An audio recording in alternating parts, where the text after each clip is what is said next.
ಶ್ರೀರಾಯರನ್ನು ಸ್ತುತಿಸುವಾಗ ಶಾಪಾನುಗ್ರಹ ಶಕ್ತೋನ್ಯೋ ರಾಘವೇಂದ್ರನ್ನ ವಿದ್ಯತೆ ಎಂದು ಶ್ರೀರಾಯರ ಪೂರ್ಣಬೋಧ ಸ್ತೋತ್ರದಲ್ಲಿ ಹೇಳಿದ್ದಾರೆ.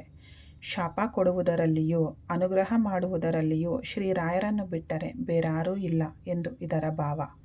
ಬಹಳ ಜನರು ಶ್ರೀರಾಯರ ಅನುಗ್ರಹವೆಂಬ ಸುಮಧುರಾಮೃತವನ್ನು ಆಸ್ವಾದಿಸಿದವರೇ ಆಗಿರುವುದರಿಂದ ಶ್ರೀರಾಯರ ಅನುಗ್ರಹದ ಬಗ್ಗೆ ಹೆಚ್ಚು ತಿಳಿದಿರುತ್ತಾರೆ. ಆದರೆ ಶಾಪ ಕೊಡುವ ವಿಷಯಕ್ಕೆ ಬಂದರೆ ಶ್ರೀರಾಯರು ನಿಜವಾಗಿಯೂ ಶಾಪವನ್ನು ಕೊಡುತ್ತಾರೆಯೇ? ಅಂತಹ ಕಠಿಣ ಹೃದಯ ಶ್ರೀರಾಯರಲ್ಲಿ ಇದೆಯೇ ಎಂದು ಬಹಳ ಜನರು ಪ್ರಶ್ನಿಸುತ್ತಾರೆ. ಏಕೆಂದರೆ ಶ್ರೀರಾಯರ ಕಾರುಣ್ಯದ ಮುಖವು ಅಂತಹ ಮೃದು ಭಾವನೆಯನ್ನು ಭಕ್ತರ ಮನಸ್ಸಿನಲ್ಲಿ ಹಾಸುಹೊಕ್ಕಾಗಿಸಿದೆ. ಹೀಗಾಗಿ ಭಕ್ತರು ಈ ರೀತಿ ಪ್ರಶ್ನೆಯನ್ನು ಮಾಡುತ್ತಾರೆ. ಈ ಪರಮಾತ್ಮನ ನಿಯಮದಲ್ಲಿ ಯಾರು ಯಾವ ಕಾರ್ಯವನ್ನು ಮಾಡಬೇಕೋ ಅವರು ಅದಕ್ಕೆ ತಕ್ಕಂತಹ ಭಾವನೆಯ ನಿರ್ಧಾರವನ್ನು ತೆಗೆದುಕೊಳ್ಳಬೇಕಾಗಿರುತ್ತದೆ.